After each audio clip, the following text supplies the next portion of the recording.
The December wind howled across the Yorkshire moors with a ferocity that seemed to mock the season of peace and goodwill. Through the diamond-paned windows of Winterbridge Abbey, the ancient Cistercian walls appeared to shudder against nature's assault, while inside, the warmth of blazing hearths and flickering candles created an atmosphere that transported visitors back 5 centuries to when monks first chanted vespers in these hallowed halls. It was Christmas Eve, 1936, and the Abbey's renowned midnight choir was preparing for what many considered the most sublime musical experience in all of England. The Gothic chapel, with its soaring stone arches and magnificent stained glass windows depicting the Nativity, had been transformed into a concert hall where the wealthy and cultured gathered annually to hear voices that seemed to channel the very angels themselves. Lady Constance Winterbridge, the Abbey's formidable owner and patron of the arts, surveyed her domain with the satisfaction of one who had orchestrated perfection. At 68, she possessed the commanding presence of someone accustomed to having her wishes treated as divine commandments. Her silver hair was arranged in an elaborate coiffure that proclaimed both her wealth and her unwavering commitment to maintaining standards in an increasingly democratic world.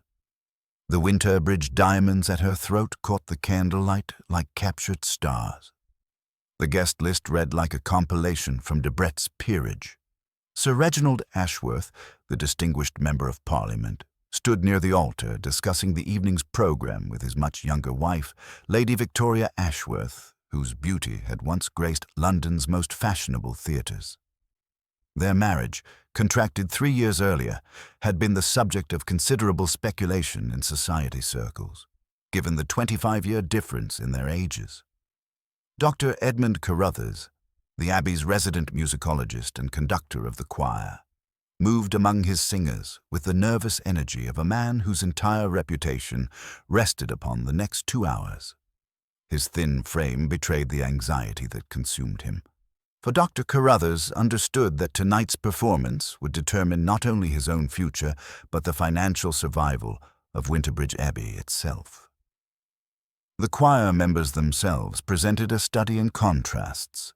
Miss Evangeline Marsh, the lead soprano, stood apart from the others with the natural hauteur of someone who knew herself to be irreplaceable.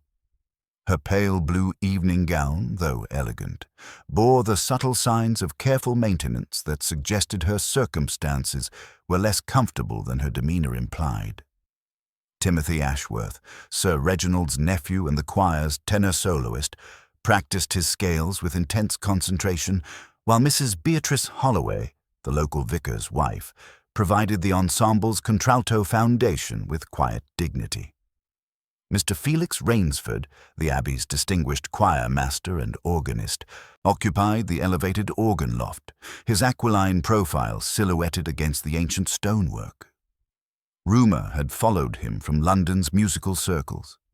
His arrangements were celebrated in prestigious journals, but his personal life, though conducted with discretion, was not without interest to those who observed such things.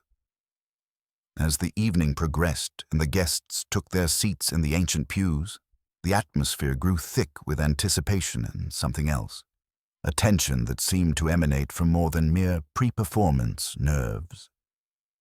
Conversations were conducted in hushed tones, and more than one observer might have noticed the way certain individuals avoided eye contact with others or how hands trembled slightly when reaching for programs. Lady Winterbridge had spared no expense in creating an atmosphere of transcendent beauty. Hundreds of white candles flickered throughout the chapel, their warm light dancing across the stone walls and creating shadows that seemed to move with lives of their own. The scent of pine boughs and winter roses filled the air, while the soft rustle of silk and whispered conversations created a gentle counterpoint to the wind's continued assault on the ancient walls. At precisely 11:30, Mr. Rainsford raised his hands at the organ console, and the first notes of the evening's program filled the sacred space. The opening piece, a traditional carol arranged specifically for this ensemble, showcased each voice to perfection. Miss Marsh's soprano soared above the others like a silver thread connecting earth to heaven, while Timothy Ashworth's tenor provided a masculine counterpoint that spoke of both strength and vulnerability. The audience sat in rapt attention, transported by music that seemed to embody the very spirit of Christmas itself. Even the wind outside appeared to quiet, as if nature itself had paused to listen to these mortal voices, attempting to capture something of the divine. But as the clock in the chapel tower began its approach to midnight, and the choir prepared for their final piece, a complex arrangement that Mr. Rainsford had spent years perfecting, something went terribly wrong. The piece was Silent Night, but arranged with such sophistication that it bore little resemblance to the simple carol known to every child. As the voices began their ethereal ascent, supported by the organ's majestic chords, those in the front pews could see Mr. Rainsford's commanding figure at the console, his hands moving with practiced precision across the keys. Then, as the clock struck the first note of midnight, the organ's voice transformed into something monstrous, a blasting dissonance that tore apart the fabric of the music like a scream in paradise. The choir faltered, voices dropping away in confusion and alarm. From the organ loft came a cry, not musical, but human and terrible. Dr. Carruthers, his back to the audience as he conducted, spun around in horror. The guests sat frozen, unable to process what they had witnessed. Then, as a dreadful silence settled over the chapel, broken only by the wind's renewed assault on the ancient walls, Lady Winterbridge rose from her pew with terrible dignity. "Something has happened to Mr. Rainsford," she announced, her voice carrying clearly through the vaulted space. "No one is to leave the chapel." Sir Reginald Ashworth, his parliamentary training serving him well in crisis, immediately took charge. "Dr. Thornfield," he called to Lady Winterbridge's personal physician, who had been enjoying the performance from a rear pew. "Your assistance, if you please." The narrow stone stairway to the organ loft was treacherous in the best of circumstances, made more so by the flickering candlelight and the sense of dread that now permeated the ancient space. Dr. Thornfield, followed by Sir Reginald and Dr. Carruthers, climbed quickly but carefully. What they found in the organ loft would haunt their memories for years to come. Mr. Felix Rainsford lay slumped across the organ console, his body twisted at an impossible angle, his right hand still resting on the keys that had produced that final, horrible discord. His evening clothes were immaculate, his silver hair perfectly arranged, but his face bore an expression of surprise and something else. Recognition, perhaps, of a truth revealed too late. Dr. Thornfield's examination was brief but thorough. When he looked up, his expression was grave. "I'm afraid Mr. Rainsford is dead," he announced to the hushed assembly below, "and I fear this was not a natural death." In his left hand, clutched with the desperation of a dying man's final gesture, was a sprig of holly, winter-green leaves tied with a narrow silk ribbon.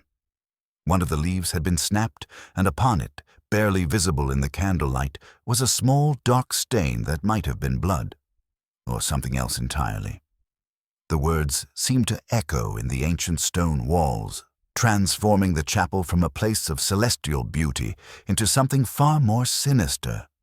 As Lady Winterbridge's guests began to murmur among themselves, and the remaining choir members stood in shocked silence, one fact became increasingly clear to those present.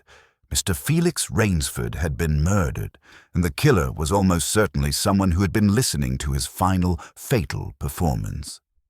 The renowned choirmaster, whose musical genius had made him both celebrated and envied, lay dead in the organ loft of Winterbridge Abbey.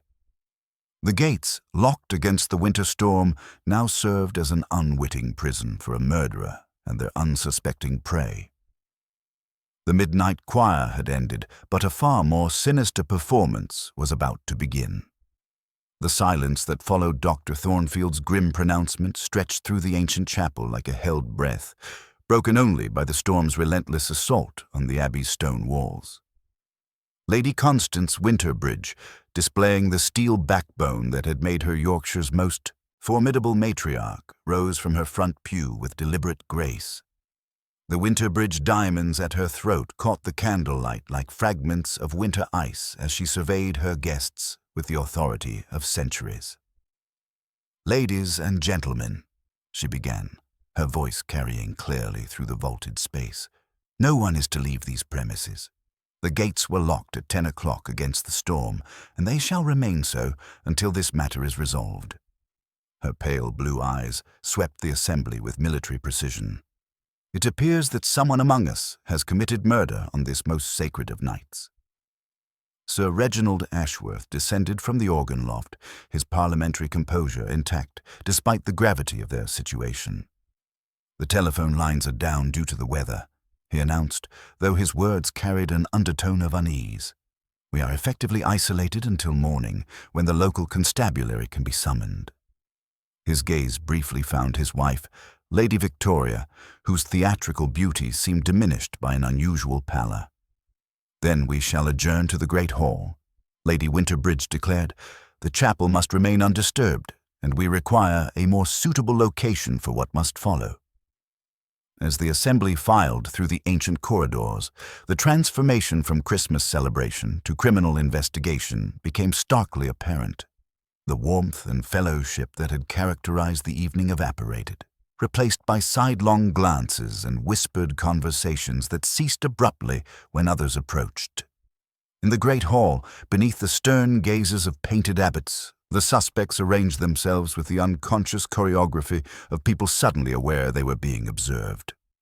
Dr. Edmund Carruthers, the Abbey's musicologist, stood near the massive fireplace, his thin hands trembling as he attempted to organize sheet music that no longer mattered. "This is impossible," he murmured repeatedly. "Felix was in perfect health. Just this afternoon we rehearsed the entire program." Miss Evangeline Marsh, her pale blue gown spread around her like winter petals, pressed a lace handkerchief to her lips. When she finally spoke, her voice carried the trained projection of her operatic ambitions. "He was so particular about everything tonight. Every note had to be perfect because—" She stopped abruptly, her eyes widening. "Because what, my dear?" Lady Winterbridge inquired with deceptive gentleness. "Because he said this would be his final performance at Winterbridge Abbey. He was planning to leave after Christmas." This revelation sent ripples of surprise through the gathered company. Timothy Ashworth, Sir Reginald's nephew, stepped forward with youthful earnestness. "But that's impossible, Uncle Reginald. Just last week he was discussing his plans for Easter, working on new compositions for spring." Mrs. Beatrice Holloway, the vicar's wife, spoke quietly from her position near the hearth. "Mr. Rainsford had been troubled lately. My husband mentioned he'd come to the vicarage several times, seeking counsel about a matter of conscience." Her round face bore genuine sorrow, but her hands twisted nervously in her lap. "What sort of matter?" Lady Winterbridge demanded. "I cannot say. Such conversations are held in strictest confidence." Dr. Thornfield, who had been making notes in a small leather journal, looked up gravely. "The physical evidence suggests this was no natural death. The position of the body, his expression, and particularly that sprig of holly clutched in his hand. These indicate something far more sinister."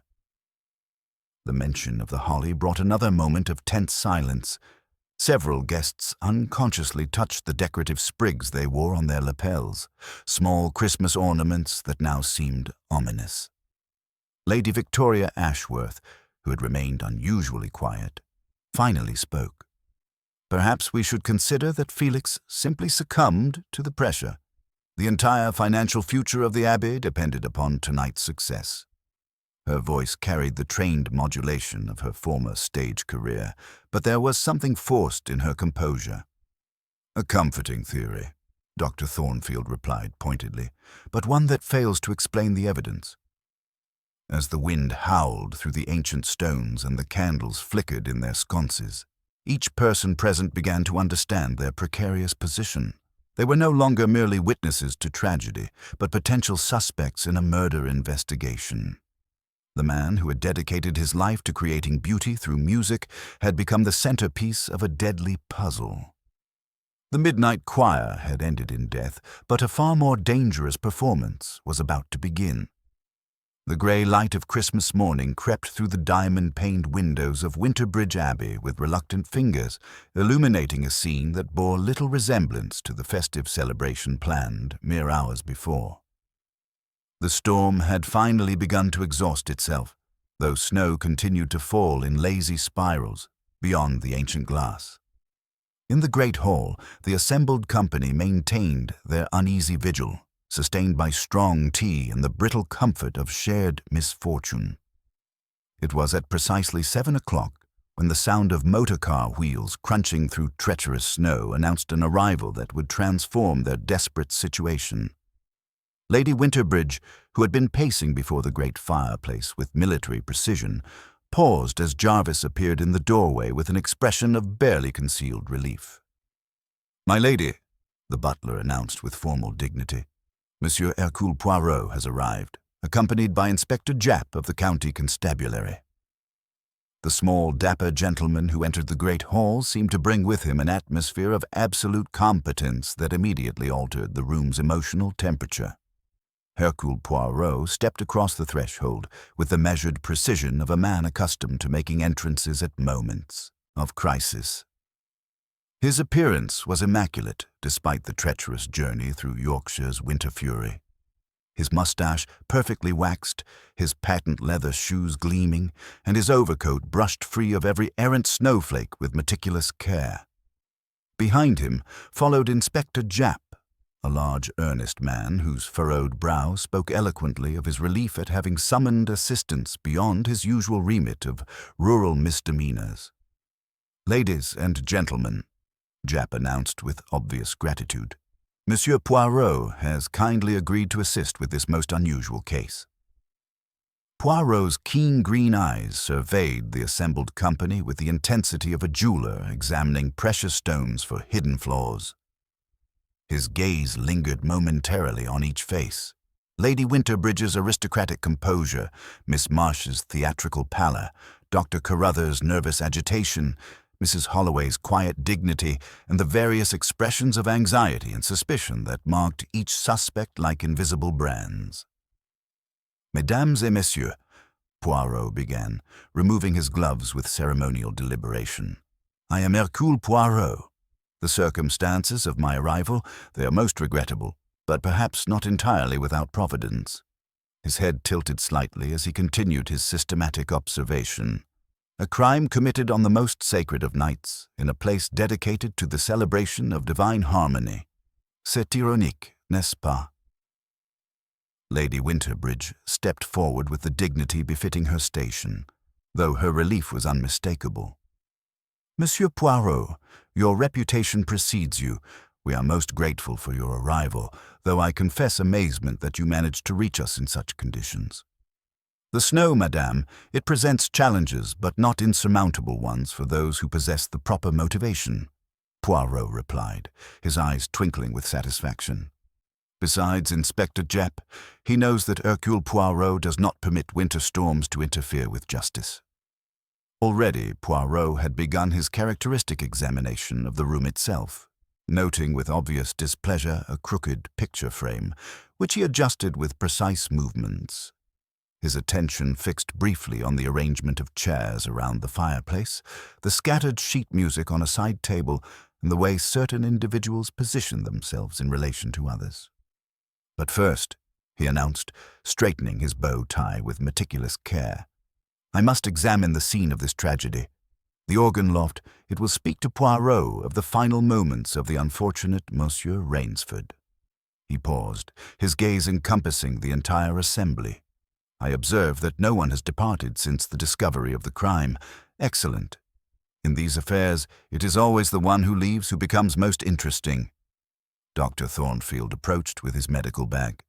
"I've preserved the scene as much as possible, Monsieur Poirot. The body remains exactly as we found it." "Merci, mon docteur.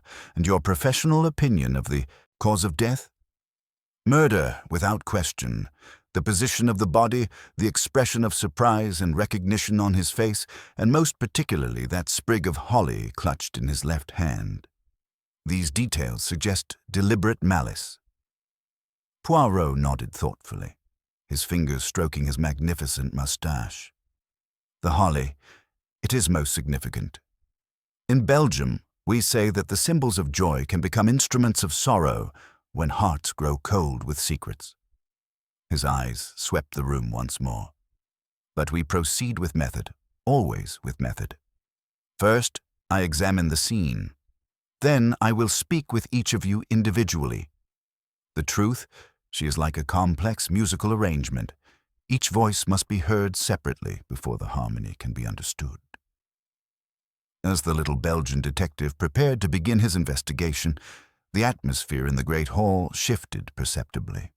The random anxiety of the night hours crystallized into something more focused and purposeful. Each person present understood that their words, their gestures, their very thoughts would now be scrutinized by one of the world's most celebrated investigators. The game, as Poirot himself might have observed with satisfaction, was now truly afoot. Poirot's examination of the organ loft proceeded with the methodical precision of a master clockmaker assembling delicate mechanisms. He ascended the narrow stone steps with surprising agility, Inspector Japp following with considerably more difficulty and several muttered complaints about the treacherous footing. The ancient stonework, worn smooth by centuries of monastic feet, seemed to whisper of secrets accumulated through the ages. The confined space above the chapel remained exactly as Dr. Thornfield had described. Felix Rainsford's body lay slumped across the organ console, his right hand still resting upon the keys that had produced that final, discordant shriek. The morning light filtering through the stained glass windows cast colored shadows across his pale features, creating an almost ethereal effect that seemed grotesquely inappropriate given the circumstances. "Observe, mon ami Japp," Poirot murmured, his voice barely above a whisper in the sacred space. "The position of the body, it tells us much. Monsieur Rainsford, he did not simply collapse from natural causes. No, he was struck down while actively playing. See how his fingers maintain their position upon the keys. This suggests the attack came from behind, swift and unexpected." Poirot's examination proceeded with microscopic attention to detail. He studied the arrangement of sheet music on the console, noting that several pages had been disturbed. The holly sprig in Rainsford's left hand received particular scrutiny, though he was careful not to disturb the evidence. "Most curious, this holly," he observed, producing a jeweler's loop from his waistcoat pocket. "It has been deliberately placed, not merely grasped in dying agony. See how the ribbon is tied with precision, and this small stain upon the leaf, it is not blood, as one might assume, but ink, a very particular shade of blue-black ink, the type used by those who take pride in their correspondence." Inspector Japp leaned closer, his face creased with concentration. "Then what's it mean, Poirot?" "Someone wished to leave a message, but in a language that only the initiated might understand." Poirot straightened, his keen eyes taking in every detail of the organ's console. "And observe here, these stops, they have been pulled halfway, not cleanly. A man like Monsieur Rainsford, he is precise in all things musical. Such disorder does not belong to his hand." "Meaning someone else tampered with the organ?" "Meaning, mon ami, that someone's hand trembled when they pulled these stops. It may have been guilt, it may have been fear, but certainement it was not the steady hand of our deceased choirmaster." Poirot's attention fixed on a small detail that others had overlooked. A drop of candle wax on one of the organ stops, still soft despite the morning chill. And here we have evidence of illumination where none should be. The organ loft has its own lighting. Why would someone bring a candle to this place? Descending to the great hall, Poirot arranged himself in the chair that Lady Winterbridge had designated for his use, positioning it with minute adjustments until it achieved perfect symmetry with the room's architectural features. His notebook emerged from his jacket pocket with ceremonial precision, followed by a fountain pen that he examined critically before deeming it suitable for the task ahead. "Now," he announced to the assembled company, "I shall speak with each of you in turn, but first, let me establish certain facts that are beyond dispute." His gaze swept the room with the intensity of a lighthouse beam. The chapel doors were locked from the inside at 10 o'clock. The only access to the organ loft was via the stone stairway, clearly visible to anyone in the chapel. Yet someone managed to reach Monsieur Rainsford without being observed. He consulted his notebook with theatrical precision. "I have discovered in the organ loft evidence that someone other than the deceased was present there last evening. The holly sprig clutched in his hand bears a ribbon of midnight blue silk, hand-loomed and expensive. Yet Jarvis informs me that all decorative holly in the Abbey was tied with red braid from the household stores." A subtle tension rippled through the assembled guests at this revelation. Several unconsciously touched their clothing or hair, as if checking for missing accessories. "I shall begin," Poirot continued, "with you, Dr. Carruthers, if you please. Your position as conductor placed you in the most advantageous location to observe any unusual activity during the performance." Dr. Edmund Carruthers approached with visible reluctance, his thin hands worrying a sheaf of music until the edges began to fray. His nervous energy seemed to fill the space around him like an electrical charge, and his spectacles required constant adjustment as he settled into the chair Poirot had positioned for interviews. "Dr. Carruthers, you have worked closely with Monsieur Rainsford for how many years?" "5 years, Monsieur Poirot, since Lady Winterbridge first established the midnight choir as an annual tradition." His voice carried the reedy quality of a man unaccustomed to being the center of attention. "And your professional relationship with the deceased? It was harmonious." Carruthers hesitated, his eyes darting briefly toward Lady Winterbridge before returning to Poirot. "Felix was exacting in his standards. He demanded perfection from everyone, including himself. We did not always agree on artistic interpretation. But last evening you learned something that disturbed this professional equilibrium, did you not?" Poirot's voice remained gentle, but his eyes were sharp with interest. "He told me, just 1 hour before the performance, that he intended to leave Winterbridge Abbey." The words tumbled out as if they had been pressing against Carruthers' lips all morning. After 5 years of building this program, of establishing our reputation, he chose the worst possible moment to announce his departure. "And this news, it made you angry?" "I was disappointed, shocked. Our work together, my arrangements, the careful balance we had achieved, all of it would be thrown into chaos." Carruthers' voice rose slightly, revealing the depth of his agitation. Poirot made a careful notation in his book. "During the performance itself, you faced the choir throughout. Your back was to the organ loft. Did you hear anything unusual? Footsteps on the stone stair, perhaps?" "The acoustics in the chapel are extraordinary. I would have heard anyone ascending or descending those steps. But during the final piece, my attention was entirely focused on the choir. The arrangement was complex, requiring precise timing. And yet, someone did reach the organ loft without your knowledge." Poirot's pen scratched softly across the paper. "Tell me, Dr. Carruthers, do you own any items tied with midnight blue silk ribbon?" The question struck Carruthers like a physical blow. His face paled, and his hands trembled as he adjusted his spectacles once more. "That is to say, I may have used such ribbon for binding my musical manuscripts. It is more elegant than common string." "Naturellement. And where do you keep these manuscripts?" "In my study, but also, I brought several pieces to the chapel yesterday for final review. They remained in the vestry throughout the evening." Poirot nodded thoughtfully, making another notation. "Merci, Dr. Carruthers. You may return to your seat, but please remain available for further questions." As the musicologist retreated to his chair, Poirot's eyes swept the remaining suspects with renewed intensity. The game, as he had observed to Inspector Japp, was indeed afoot.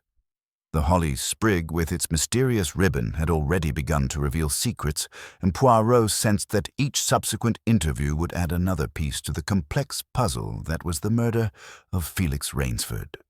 The little Belgian detective smoothed his moustache with satisfaction. The truth, like a perfectly orchestrated musical composition, was beginning to reveal its underlying structure. Soon, very soon, all the discordant notes would resolve into perfect, terrible harmony. Miss Evangeline Marsh approached Poirot's interview chair with the measured grace of someone accustomed to commanding attention, though her pale blue evening gown bore subtle signs that Poirot's trained eye immediately catalogued: the careful mending near the hem, the slightly faded silk at the shoulders. She settled herself with theatrical precision, her hands trembling slightly as she arranged her skirts with movements that spoke of years spent perfecting such gestures on stages far grander than Yorkshire's ancient abbey. "Mademoiselle Marsh," Poirot began, his voice carrying the gentle courtesy he reserved for those whose secrets lay close to the surface. "You were the star of last evening's performance. Such a position brings both admiration and responsibility, n'est-ce pas?" "Indeed, Monsieur Poirot." Her voice retained the trained projection that had once filled London's theatres, though something beneath the polished surface suggested vulnerability carefully concealed. "Felix, Mr. Rainsford, discovered me, brought me from provincial obscurity to sing before people who truly listened." Poirot's pen moved across his notebook with deliberate strokes. "And your professional relationship with Monsieur Rainsford? It extended beyond the purely musical arrangements." A flush crept across Miss Marsh's carefully powdered cheeks. "He took a particular interest in developing my technique. He spoke of connections in London, of opportunities that would restore me to the stage where I belonged." Her hands twisted in her lap, betraying emotion her voice attempted to suppress. "But yesterday, he informed me that circumstances had changed." "What sort of circumstances, mademoiselle?" "He said he could no longer guarantee the recommendations he had promised. Something about his own position becoming untenable." Her voice dropped to barely above a whisper. "At my age, Monsieur Poirot, 34 years old, second chances become increasingly rare. I gave up everything to come to Yorkshire based on his assurances." Poirot leaned forward slightly, his green eyes intent. This news must have been devastating for someone who had sacrificed so much for such promises. "Devastating," she whispered, pressing her handkerchief to her lips. The lace edge bore a faint blue-black smear that Poirot noted with interest. This was to be my final opportunity to reclaim the career that should have been mine. "Your handkerchief, mademoiselle. It bears ink stains."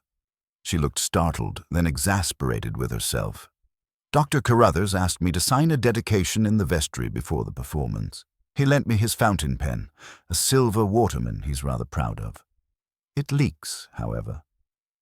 "Many things that appear proud leak in unexpected ways," Poirot murmured thoughtfully. "Now, I must ask about the ribbon in your hair. It is a most distinctive shade of midnight blue silk." Miss Marsh's hand flew instinctively to her coiffure, where indeed a length of silk ribbon held her auburn curls in elaborate arrangement. "This ribbon, I've had it for years. It was a gift from someone who believed in my talent. And it matches exactly the binding found with Monsieur Rainsford's body. A remarkable coincidence, would you not agree?" Her face went pale beneath her powder. "There must be dozens of such ribbons. They're not uncommon, surely." "Perhaps. But tell me, what were your exact movements between the penultimate carol and the final piece?" Miss Marsh hesitated, her theatrical training warring with genuine fear. "I stepped aside briefly to the vestry, to adjust my costume and prepare mentally for the final performance. Perhaps 5 minutes, no longer." Poirot made careful notations before dismissing her with characteristic courtesy. As she retreated, visibly shaken, He called forward Timothy Ashworth, whose youthful earnestness provided sharp contrast to Miss Marsh's desperate sophistication. "Monsieur Timothy, you admired the deceased greatly, did you not?" "I respected him enormously," Timothy replied, perching forward with eager attention. "He was preparing me for an audition at the Royal Academy. His departure would have disappointed me, certainly. But I have advantages. My uncle's position, my voice. Others would have suffered more." Poirot's eyes fell to a small blister reddening the base of Timothy's right thumb. "You have burned yourself." Timothy examined the blister with surprise. "A candle during the processional. The wax dripped unexpectedly." "And who returned the processional candles to the vestry?" "Jarvis and Mrs. Holloway, I believe. We were rather herded about like sheep after the incident. When Mrs. Beatrice Holloway presented herself, she brought the quiet dignity of someone accustomed to balancing compassion against discretion. Her testimony proved particularly illuminating. She confirmed that Felix had sought her husband's counsel regarding a matter of conscience and something he meant to reveal. She also bore a small crescent of candle wax on her knuckle from collecting the ceremonial candles.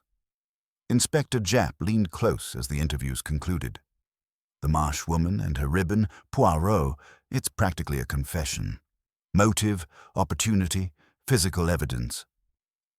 "Non, mon ami," Poirot replied, softly, his fingers stroking his magnificent mustache. "Plausibility is often the closest friend of the accomplished liar. We have ribbons and wax burns, desperate motives and convenient absences, all very neat, very logical. But in my experience, Inspector, murder is rarely so obliging as to present itself with such obvious signposts." He closed his notebook with decisive finality. "The truth, she's like a complex musical arrangement. We have heard only the opening notes.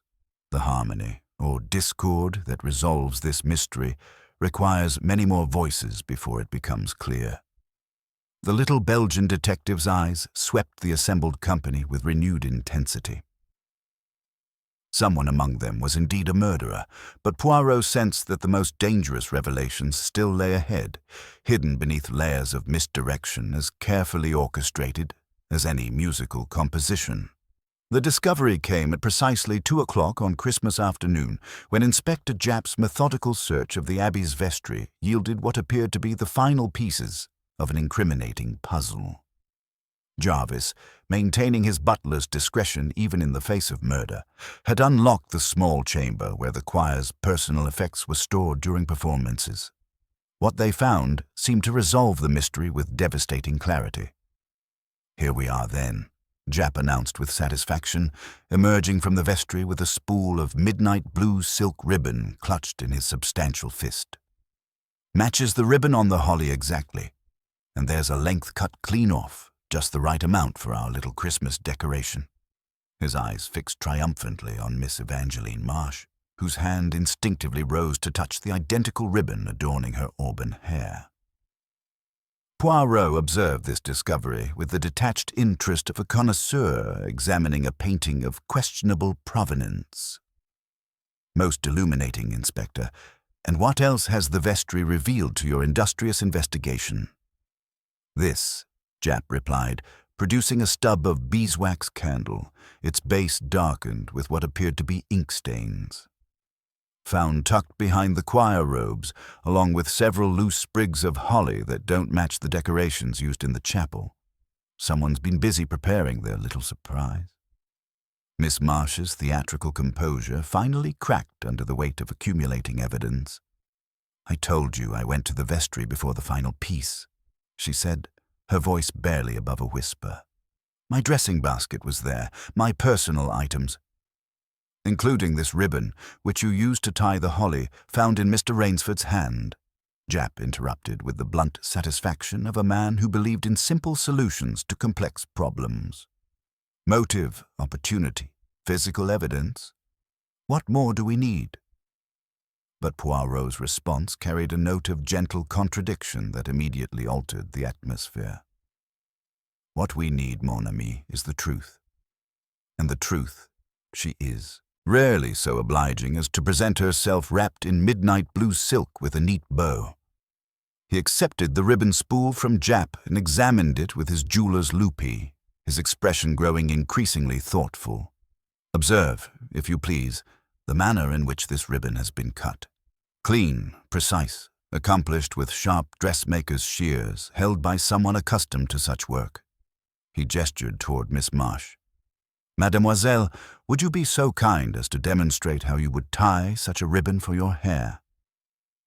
With trembling fingers, Miss Marsh formed a delicate bow, the loops perfectly symmetrical, the tails falling at equal lengths.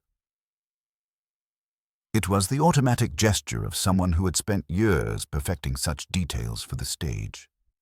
Merci. Now observe the ribbon found with our victim.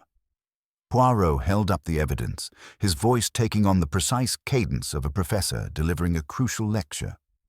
The knot is not a bow at all, but a reef knot, flat, tight, designed for security rather than beauty. Moreover, it is tied in the manner of a left-handed person, with the working end passing under rather than over. Inspector Japp's confidence began to waver as Poirot continued his methodical dismantling of the apparent solution. The candle, too, tells us a story that contradicts our assumptions. You found soft wax on the organ stop this morning, yet this candle stub shows signs of having been burned recently. But where? The organ loft was freezing all night. When would someone need additional illumination in a space already equipped with electric lighting? Lady Victoria Ashworth, who had remained silent throughout this exchange, suddenly stepped forward with the calculated grace of someone making a dramatic entrance. Perhaps, Monsieur Poirot, it is time you understood the true nature of Felix Rainsford's character. The man you're investigating was not the dedicated musician we all pretended to admire. Her words fell into the great hall like stones into still water, creating ripples of unease that touched every face present. Felix was a blackmailer, Monsieur Poirot. He used his position here, his access to our private lives, to extract payments and favors from those who could least afford to refuse him. The revelation struck the assembled company with the force of a physical blow. Dr. Carruthers made a small, involuntary sound of distress, while Mrs. Holloway pressed her handkerchief to her lips in apparent shock. "These are serious accusations, Lady Victoria," Poirot replied, his green eyes sharp with interest. "Perhaps you would elaborate on the specific nature of these alleged activities." Edmund here, she gestured toward Dr. Carruthers, had been supplementing his modest salary by selling manuscripts from the Abbey's collection to private collectors. Rather than expose him, Felix demanded a percentage of every transaction. Dr. Carruthers rose unsteadily from his chair. The arrangements were legitimate. Lady Winterbridge authorized— "I authorized no such sales," Lady Winterbridge interrupted with icy authority. "The Abbey's manuscript collection is irreplaceable and was never intended for commercial exploitation." Lady Victoria continued with relentless precision. Miss Marsh's celebrated operatic career was largely fiction. Felix discovered that she had never performed at the venues she claimed, never achieved the success that brought her to Yorkshire. He used this knowledge to ensure her complete dependence on his patronage and recommendations. Miss Marsh's face went ashen beneath her powder. "How dare you suggest—" "And my own circumstances," Lady Victoria pressed on, "involved a previous marriage in America that ended under questionable circumstances. Felix threatened to contact certain newspapers unless I provided him with information about our social circle's private affairs." Poirot absorbed these revelations with the calm attention of a master chess player studying an opponent's strategy. So we have established that Monsieur Rainsford had created enemies among those closest to him, but this brings us to a most interesting question. Why was he murdered last night specifically? Mrs. Holloway, who had been listening with growing distress, finally spoke. "Because he was planning to confess. My husband told me that Felix had arranged to meet him this morning, Christmas morning, to make full restitution for his actions and reveal everything he had hidden." The implications of this revelation settled over the company like a shroud. Felix Rainsford had been murdered not to prevent future blackmail, but to stop a confession that would have exposed his victim's secrets to moral and legal scrutiny. Poirot rose from his chair and began to pace with measured steps, his hands clasped behind his back. Now we begin to see the true complexity of our puzzle. Someone among you killed not from desperation or sudden passion, but from calculated self-preservation. The question that remains is, who possessed the knowledge, the opportunity, and the cold-blooded determination to commit murder in a house of God on the most sacred night of the year? He paused before the great fireplace, his silhouette outlined against the dancing flames. The ribbon, the candle, even the holly itself, these are merely the stage dressing for a far more sophisticated performance. Our murderer wishes us to believe in simple solutions, obvious culprits, convenient evidence, but Hercule Poirot does not dance to such crude orchestrations. His moustache twitched with satisfaction as he surveyed the assembled suspects. Non, mes amis. The true killer sits among us still, watching our confusion with the satisfaction of one who believes their performance has been flawless. But they have made one crucial error. They have underestimated the persistence of the little gray cells. The psychological game had begun in earnest, and Poirot understood that the real struggle for truth lay not in ribbons and candle wax, but in the subtle manipulations of minds driven by desperation and fear. The false lead had been exposed, but the true revelation still awaited its moment of perfect dramatic timing. The stage was set for a far more intricate dance of deception, and Hercule Poirot intended to lead every step of it. The transformation from methodical inquiry to psychological warfare began with such subtle precision that the assembled company scarcely realized when Hercule Poirot shifted from detective to master manipulator. He arranged himself before the great fireplace with theatrical care, adjusting his position until he achieved perfect symmetry with the room's ancient proportions. His small figure somehow commanded absolute attention through sheer force of intellectual authority, and when he spoke, his voice carried the quiet confidence of a man who held all the cards. "Mesdames et messieurs," he began, his green eyes glittering with satisfaction, "we have established that our deceased choirmaster was a man of many talents, not merely musical, but also possessed of a keen appreciation for human weakness. This revelation, it changes everything about our investigation." Poirot gestured to Jarvis with characteristic precision. "If you would be so kind as to bring a selection of ribbons and holly sprigs from the vestry, we shall conduct a small demonstration that may prove most illuminating." As the butler departed on his errand, Poirot continued his measured pacing. "Christmas decorations, they seem so innocent, do they not? Yet in the hands of a murderer, even the symbols of peace and goodwill become instruments of deception." When Jarvis returned with the requested materials, Poirot arranged them on a side table with the meticulous care of a jeweler displaying precious stones. "Now, I ask each of you to demonstrate how you would secure a sprig of holly with ribbon, quickly, as one might do if pressed for time. It is a small thing, but small things, they are the footprints of habit." Sir Reginald approached first, his movements betraying the military efficiency of his background.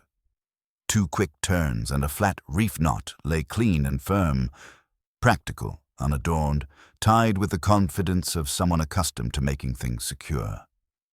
"A reef knot," Poirot observed with deceptive casualness. "Most practical, Sir Reginald, the mark of a man who values efficiency above decoration." Lady Victoria followed, producing an elegant bow with theatrical flourish, the tails precisely equal in length. Her movement spoke of years spent perfecting such details for public presentation. Dr. Carruthers' trembling fingers managed only a cramped, untidy knot that spoke eloquently of his nervous state.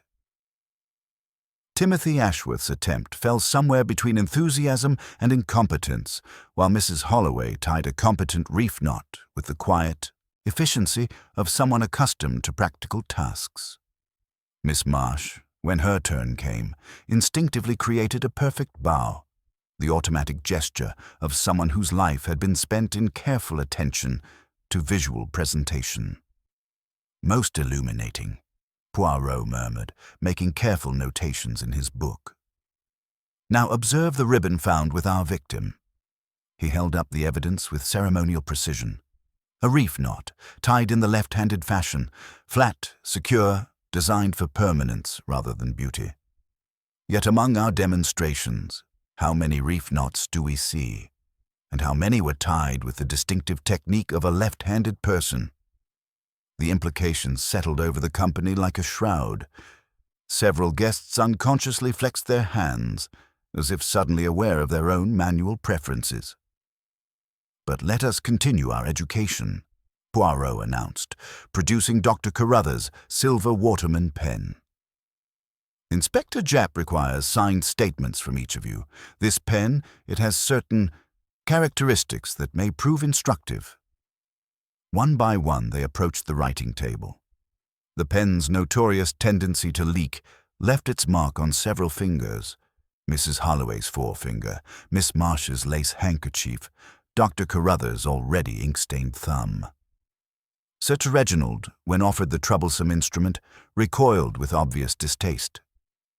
"If you don't object, Inspector, I prefer my own." He produced a handsome parker with gold fittings, shook it once with practiced efficiency, and signed with flowing confidence. The ink bloomed upon the page with the same dense blue-black sheen as the stain found on the holly leaf. Lady Victoria laughed when the Waterman reached her. "Heavens! Not that antique." She drew from her reticule a slim, black-lacquered pen that caught the firelight like polished obsidian. "I've always carried my own writing instruments." "It is remarkable," Inspector Japp muttered to Poirot, "how the wealthy dislike sharing pens." "It is human nature, mon ami," Poirot replied softly, "and human nature is precisely what interests us." As the signing concluded, Poirot allowed a calculated silence to build before delivering his next revelation. "Lady Victoria, your earlier accusations regarding Monsieur Rainsford's blackmail activities, they were most illuminating. Perhaps you would elaborate on the specific nature of your own difficulties with the deceased." Lady Victoria's theatrical composure wavered slightly. "Felix had discovered certain irregularities in my past. A previous marriage in America that ended under circumstances I preferred to keep private. He threatened to contact the London newspapers unless I provided him with information about my husband's political activities." "And did you comply with these demands?" "Initially, yes. Small details that seemed harmless enough. But his appetite grew with feeding. He began hinting at a grand Christmas revelation that would expose us all." Sir Reginald's face had gone ashen during his wife's confession. "Victoria, this is the first I've heard of any previous marriage." "I was protecting you," she cried, her voice rising with desperation. "Protecting your career, our reputation. Felix made it clear that exposure would destroy not only my past, but also certain financial arrangements of yours that might not withstand parliamentary scrutiny." The admission hung in the air like incense, heavy with implication.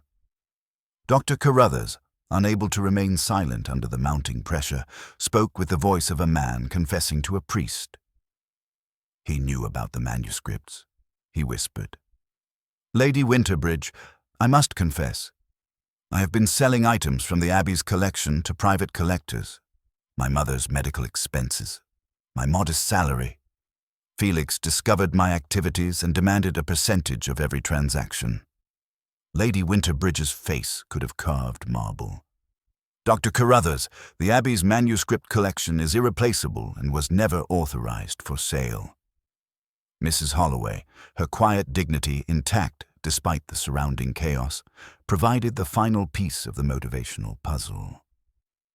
"My husband told me that Felix intended to confess everything this morning. Christmas morning." He spoke of making full restitution and revealing all the secrets he had accumulated. He said he could no longer live with the burden of his sins. The implications struck the assembled company like a physical blow. Felix Rainsford had been murdered not to prevent future blackmail, but to stop a confession that would have exposed multiple crimes and destroyed several lives. Poirot absorbed these revelations with the calm attention of a master chess player studying his opponent's strategy. So we have established that Monsieur Rainsford held the threads of multiple lives in his hands, and that someone among you acted with cold calculation to prevent his confession from unraveling everything. He began to pace with measured steps, his hands clasped behind his back. The ribbon, the candle wax, even the holly itself, these were merely the stage dressing for a far more sophisticated performance. Our murderer wishes us to believe in obvious culprits and convenient evidence. But the true killer understood that Felix's death must appear accidental or point towards someone else entirely. His mustache twitched with satisfaction as he surveyed the assembled suspects. Someone in this room possesses not only the motive to commit murder, but the intelligence to orchestrate a deception that has, until now, succeeded admirably. They have watched our confusion with the satisfaction of one who believes their performance has been flawless. Poirot paused before the great fireplace, his silhouette outlined against the dancing flames. But they have made one crucial error. They have underestimated the persistence of the little grey cells. The psychological game has only begun, mes amis, and before it concludes, the truth will emerge with the inexorable force of a perfectly orchestrated musical crescendo. The atmosphere in the great hall had transformed completely from the previous evening's festive celebration. What had begun as a Christmas mystery was revealing itself as something far more complex, a web of blackmail, deception, and desperate self-preservation that had culminated in murder most calculated. The little Belgian detective's eyes glittered with intellectual satisfaction.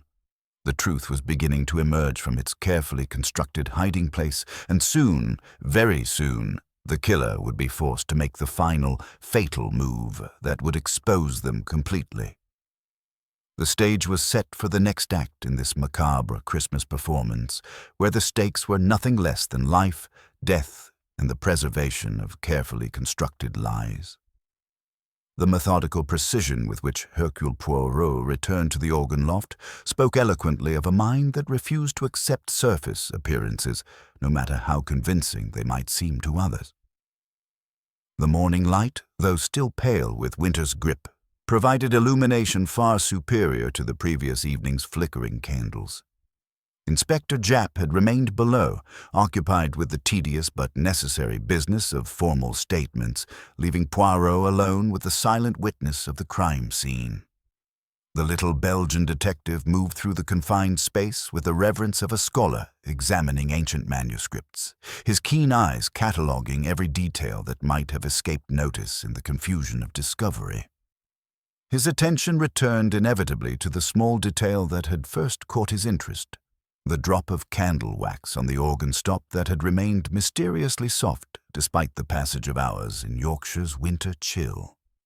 Producing his jeweller's loupe with characteristic precision, Poirot examined the wax with the intensity of a gemologist studying a suspicious diamond.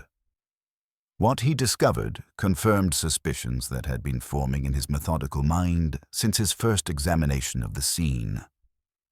This was not the pure, honey-scented beeswax used throughout Winterbridge Abbey's ceremonial occasions.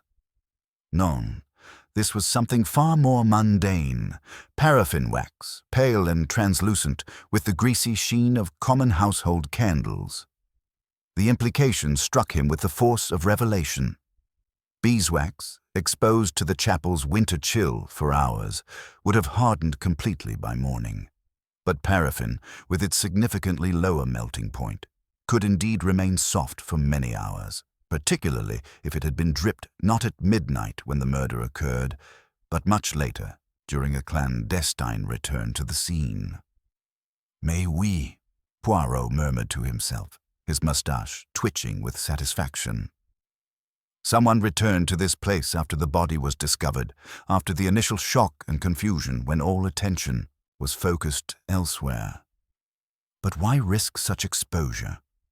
What could be so important as to justify returning to the scene of murder? His gaze swept the organ console with renewed purpose, noting details that now assumed greater significance. The sheet music was indeed disturbed, several pages clearly out of their proper sequence. More importantly, a leather-bound folio that Dr. Carruthers had mentioned seeing during their afternoon rehearsal, Rainsford's personal collection of compositions and arrangements, was conspicuously absent from its usual position beside the organ bench. The pattern crystallized in Poirot's mind with the clarity of a perfectly resolved musical chord. Felix Rainsford, the meticulous blackmailer, would never have relied solely on memory to maintain his web of secrets. Such a man would keep records, detailed, organized, probably disguised as innocent musical notations. The missing folio represented not lost compositions, but a treasure trove of incriminating evidence that could destroy multiple lives. The killer had committed not one crime, but two: murder to silence Rainsford's planned confession, and theft to ensure that his accumulated secrets died with him. The paraffin candle, cheap and readily available, had provided illumination for this desperate search while the household slept and mourned. This revelation painted their murderer in an even more chilling light. This was not someone who had acted in sudden passion or desperation, but a calculating individual who, even in the immediate aftermath of murder, possessed the cold-blooded presence of mind to plan and execute the removal of evidence. The seeming random details, the left-handed reef knot, the blue-black ink stain, the disturbed music, and now the telltale paraffin wax, were threads in a tapestry of deception woven by someone of considerable intelligence and ruthless determination. Poirot descended the narrow stone steps with the quiet satisfaction of a hunter who has finally picked up the true scent of his quarry. In the great hall below, the assembled company maintained their uneasy vigil, unaware that the little Belgian detective now possessed the key insight that would ultimately expose their killer. But Poirot was far too experienced to reveal his discovery prematurely. To announce the significance of the paraffin wax would alert the murderer, giving them time to construct new lies or eliminate additional evidence. Non, the psychological pressure must continue to build like steam in a boiler until the inevitable explosion that would reveal all. He arranged himself in his customary chair with meticulous precision, withdrawing his notebook and fountain pen with ceremonial deliberation. His eyes swept the assembled suspects with renewed intensity, noting the subtle signs of strain that marked each face like invisible brands. The slight tremor in Dr. Carruthers's hands, the careful stillness of Mrs. Holloway's posture, the theatrical composure that barely concealed Miss Marsh's growing desperation. "Mesdames et messieurs," he began, his voice carrying the quiet authority of absolute certainty, "I have made certain discoveries in the organ loft that cast new light upon our investigation. The evidence suggests that our murderer is someone of considerable cunning, someone who planned not merely to kill, but to ensure that the secrets which motivated that killing would die as well." He paused, allowing the implications to settle over the company like a shroud. But they have made one crucial error. In their haste to remove evidence, they have left behind traces that speak more eloquently than any confession. The little grey cells, they are most interested in these traces. Lady Winterbridge leaned forward slightly, her aristocratic composure intact despite the mounting tension. "What sort of traces, Monsieur Poirot?" "The kind that reveal not merely what was done, but when it was done, and by whom." Poirot's mustache twitched with satisfaction as he observed the subtle reactions to his words. Somewhere among these carefully controlled faces, guilt was stirring like a serpent in its lair. The psychological game had entered its most delicate phase, The killer now knew that Poirot possessed dangerous knowledge, but not its exact nature or extent. Soon, very soon, that uncertainty would drive them to make the final, fatal move that would expose them completely. The hidden clue had been discovered, catalogued, and filed away in the precise filing system of Hercule Poirot's remarkable mind. The endgame was approaching with the inexorable precision of a perfectly orchestrated musical crescendo, and the little Belgian detective intended to conduct every note of it with the skill that had made him the most celebrated investigator of his generation. The truth, like the most complex fugue, was beginning to reveal its underlying structure.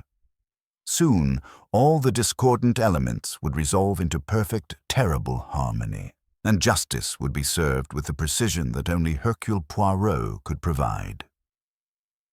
End of Section 8. Word count, approximately 800 words. The late afternoon light filtering through Winterbridge Abbey's ancient windows cast long shadows across the great hall as Hercule Poirot rose from his chair with the deliberate precision of a conductor preparing to lead his orchestra through the most complex movement of a symphony. The assembled company, worn down by hours of interrogation and mounting tension, watched with the fascination of people who understood they were witnessing something both terrible and inevitable.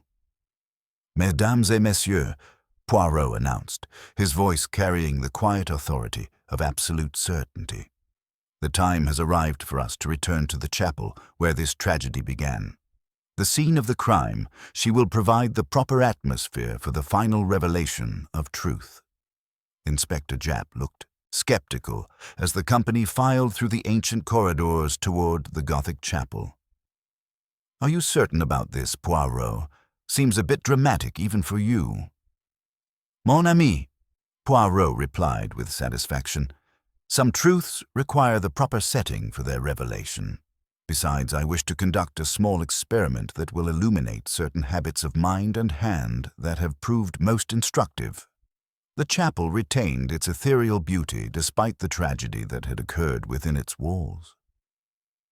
The organ loft loomed above them like a silent accusation, its emptiness more eloquent than any testimony. Poirot positioned himself before the altar with ceremonial precision, his small figure somehow commanding absolute attention through sheer force of intellectual authority.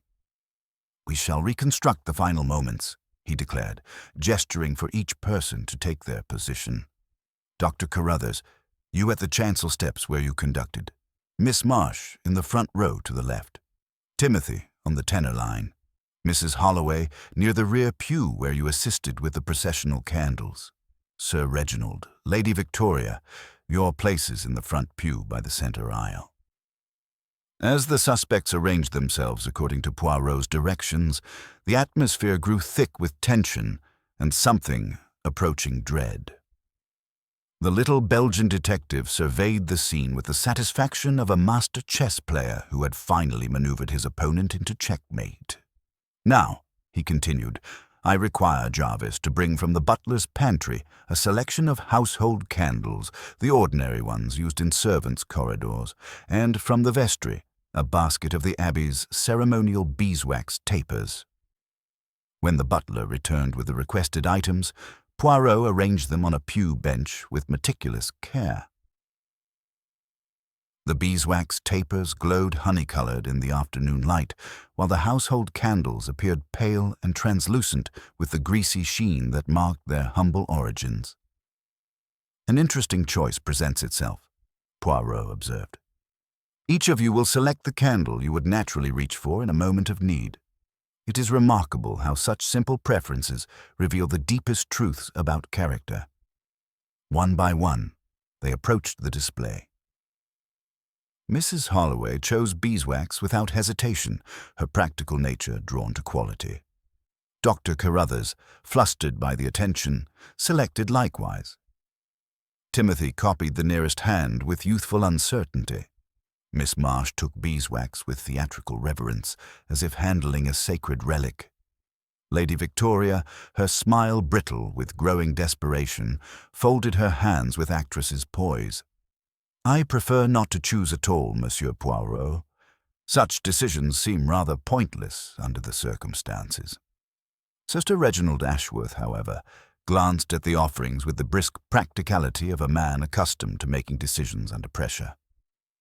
Without hesitation, he produced from his overcoat pocket a small tin, snapping it open to reveal a squat, stumpy candle already gutted from previous use. "One develops habits in difficult places," he said with military efficiency. "Emergency preparations, you understand." Poirot's eyes fixed upon the little candle as if it were a piece of evidence in a murder trial, which, indeed, it was. "Ah, and you carry matches also, I think." Sir Reginald struck one without thinking, cupping the flame with his left hand in the automatic gesture of someone who had learned to shield light from wind and observation. The small paraffin candle sputtered into life with a weak, bluish glow that smelled faintly of grease and practicality.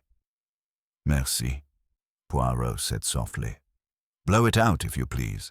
The organ pipes do not appreciate smoke." As Sir Reginald extinguished the flame, Poirot turned to address the assembled company with renewed intensity. "We have now observed something most illuminating. The automatic selection of a paraffin candle, the instinctive left-handed shielding of flame, the military efficiency of preparation. These are habits, mes amis, that do not lie." He began to pace before the altar with measured steps. "Let me tell you what truly happened on Christmas Eve. Felix Rainsford, tormented by conscience, had indeed planned to confess his blackmail activities on Christmas morning. Someone in this chapel could not permit such a confession to occur." The tension in the ancient space became palpable as Poirot continued his methodical revelation. During the final piece, when Dr. Carruthers' attention was completely focused on the complex arrangement, our murderer slipped away to the vestry. There they retrieved a prepared length of holly, bound not with the red braid used throughout the abbey, but with a distinctive midnight blue silk ribbon. Dr. Carruthers shifted nervously. "But I was conducting. I would have seen anyone leave their position." "Précisément, mon docteur. Which is why our murderer chose their moment with military precision. During the passage that required your complete concentration, when your back was turned to both congregation and organ loft." Poirot paused dramatically before continuing. The ascent to the organ loft was accomplished swiftly and silently. The attack itself was efficient. A single blow from behind that sent Felix slumping across the console, his dying fingers producing that final, horrible discord that announced his death to the world below. At this point, Jarvis appeared in the chapel doorway with obvious urgency. "Monsieur Poirot, if you please, there is something in the great hall fireplace that requires your immediate attention." The company moved as a single organism back to the great hall, where the fire had burned low to a bed of glowing embers. Jarvis, pale but composed, used the poker to lift a curled, blackened sheet from the ashes. Though charred at the edges, the ghost of musical staves could still be seen, along with a faint impression of brass corners. "Felix Rainsford's personal folio," Poirot announced with grim satisfaction. The leather-bound collection that contained not musical compositions, but detailed records of his blackmail activities. Our murderer could not risk its contents being discovered. Using delicate precision, he lifted a corner of the charred remains. Protected by the leather binding's inner lining was a sliver of paper bearing 3 letters written in dense blue-black ink. R.A. "R.A.," he murmured, allowing only Inspector Japp to see the fragment clearly. Most illuminating, though perhaps not in the way one might expect. Lady Victoria's breathing had become audibly quickened. "What does it mean?" "Perhaps nothing," Poirot replied with deceptive blandness. "Perhaps everything, but combined with our other evidence, the left-handed reef knot, the paraffin candle, the blue-black ink, and the missing folio, it creates a pattern that even the most accomplished liar cannot escape." He turned to face Sir Reginald Ashworth directly, his voice carrying the inexorable force of truth revealing itself. "The evidence speaks with perfect clarity, Sir Reginald. Your military background provided both the tactical knowledge to plan the murder and the physical capability to execute it. Your left-handed preference is evident in the reef knot that secured the holly. Your distinctive Parker fountain pen with gold fittings produced the blue-black ink found on the holly leaf. Sir Reginald's parliamentary composure remained intact, but his hands trembled slightly as he adjusted his cufflinks. "This is preposterous, Poirot. I had no reason to murder Rainsford." "On the contrary, mon ami, you had the most compelling reason of all, political survival." Poirot's voice carried absolute certainty. "Your wife has revealed that Felix threatened to expose certain financial arrangements that would not withstand parliamentary scrutiny. With your political future hanging in the balance, such exposure would have destroyed not only your career, but your entire legacy. The psychological pressure had reached its breaking point. You discovered that Felix planned to confess everything on Christmas morning, so you acted with the calculated efficiency of your military training. After the murder, you returned to the organ loft using your emergency candle, leaving behind the telltale paraffin wax that remained soft for hours. You stole the folio and later burned it in this very fireplace, believing you had destroyed all evidence of your motive. The chapel's ancient stones seemed to absorb the weight of this revelation, and in the profound silence that followed, everyone present understood that Hercule Poirot had identified the murderer of Felix Rainsford with devastating precision. Sir Reginald Ashworth sat motionless in his chair, his face betraying nothing of the turmoil within. But his silence spoke more eloquently than any confession, and the little Belgian detective's mustache twitched with the satisfaction of a complex mystery finally resolved. The final gathering had reached its climactic moment, and the truth stood revealed in all its terrible clarity. Only the formal confrontation remained, the moment when the killer would be forced to acknowledge their guilt before God, justice, and the assembled witnesses to their carefully orchestrated crime. The silence that followed Poirot's methodical reconstruction stretched through the great hall like a held breath, broken only by the winter wind's final assault on Winterbridge Abbey's ancient stones. Sir Reginald Ashworth remained motionless in his chair, his parliamentary composure intact despite the devastating weight of accumulated evidence. His pale blue eyes, which had commanded respect in the House of Commons for decades, now betrayed the calculating mind of a man weighing his final options. Lady Victoria's theatrical mask had begun to crack, her gloved hands trembling as she reached instinctively toward her husband. "Reginald, tell them it's impossible. You were beside me throughout the entire performance." "Non, madame," Poirot interrupted with gentle but inexorable authority. "Your husband's absence during the final piece was accomplished with military precision, but it did not escape the notice of the little grey cells. The dropped program, the moment of distraction, these were not accidents, but carefully orchestrated elements of a plan conceived in desperation and executed with deadly efficiency." He began to pace before the great fireplace, his hands clasped behind his back with characteristic precision. "Let us review the evidence that speaks with such clarity, Sir Reginald. First, the holly sprig found clutched in Felix Rainsford's hand, secured with a reef knot, tied in the distinctive under-over method of a left-handed person. When I asked each of you to demonstrate knot tying yesterday, you alone produced this precise technique without conscious thought." Inspector Japp leaned forward, his notebook ready. "And the ribbon, Poirot." "Ah, the midnight blue silk ribbon, matching exactly the trim on Lady Victoria's evening reticule, not merely Miss Marsh's hair decoration. This was no coincidence, but evidence of collaboration between husband and wife in the preparation of this deception." Lady Victoria's face went ashen beneath her powder. "You cannot prove." "The paraffin candle wax found in the organ loft tells its own story, madame. Soft wax that remained pliable through the night, unlike the Abbey's beeswax, which would have hardened completely in the winter chill. Sir Reginald's emergency candle, the one he demonstrated so readily this afternoon, provided illumination for his return to search for and destroy the incriminating folio. Poirot produced the charred fragments from the fireplace with ceremonial precision. The blue-black ink stain on the holly leaf matches perfectly the distinctive shade produced by your Parker fountain pen, Sir Reginald. More significantly, chemical analysis of these fragments will reveal not merely initials, but the complete letterhead of your parliamentary stationery, evidence of the financial arrangements that Felix Rainsford threatened to expose.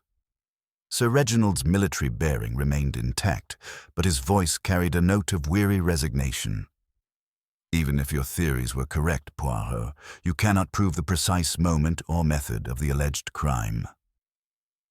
Au contraire, mon ami, the timing proves itself through the precision of your military training. Poirot's green eyes fixed upon Sir Reginald with laser intensity. You waited for the moment of maximum distraction during the complex passage of Silent Night that required Dr. Carruthers' complete concentration. Your position at the aisle end of the front pew provided perfect access to the stone stairway. He gestured toward the chapel with theatrical precision. The ascent was accomplished in darkness, requiring no illumination. You saved your candle for the search afterward.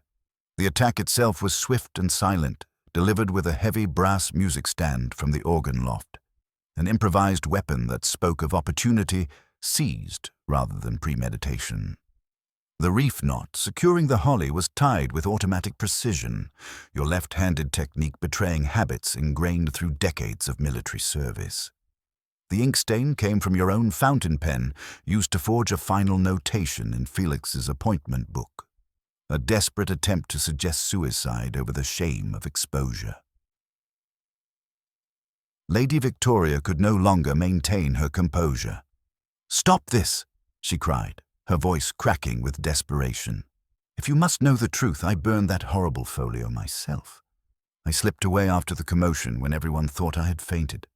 I couldn't bear the thought of those secrets destroying us both." Poirot bowed slightly toward Lady Victoria, his expression mixing understanding with sadness.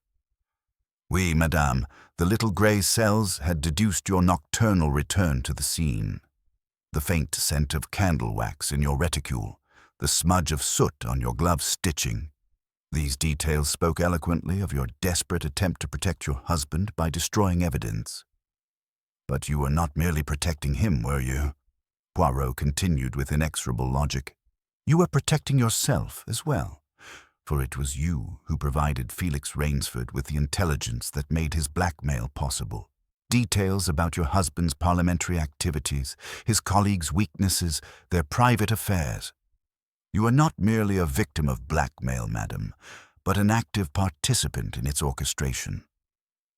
The revelation struck the assembled company like a physical blow.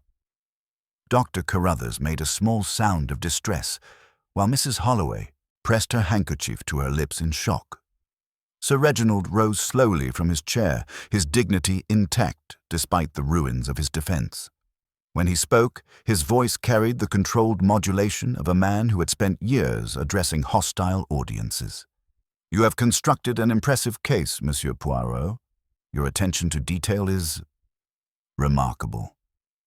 "The confession of a gentleman," Poirot observed with melancholy satisfaction. "You killed Felix Rainsford not in sudden passion, but with the calculated efficiency of your military training. His planned confession on Christmas morning would have exposed not merely his own crimes, but the entire network of corruption you had spent years constructing. Your political career, your social position, your very legacy, all would have crumbled with his revelation." The little Belgian detective's mustache twitched with sadness.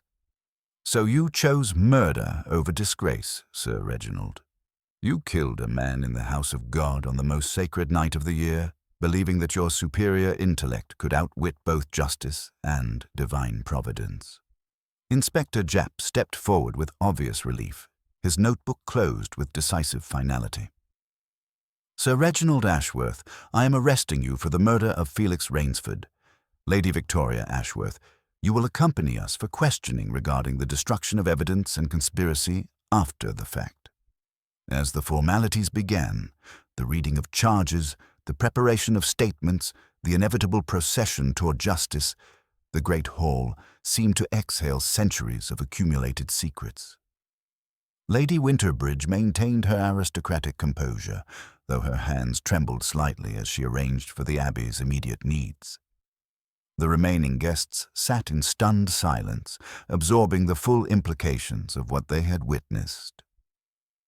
Poirot stood before the dying fire, his small figure somehow commanding absolute attention through sheer force of intellectual authority. The truth, mes amis, is like the most complex musical composition. Each voice must be heard separately before the harmony, or in this case, the discord, can be fully understood. Felix Rainsford's death was not merely murder, but the silencing of a conscience that threatened to expose the corruption festering beneath the surface of respectability. He turned toward the chapel, where the organ loft loomed empty and accusatory above the altar.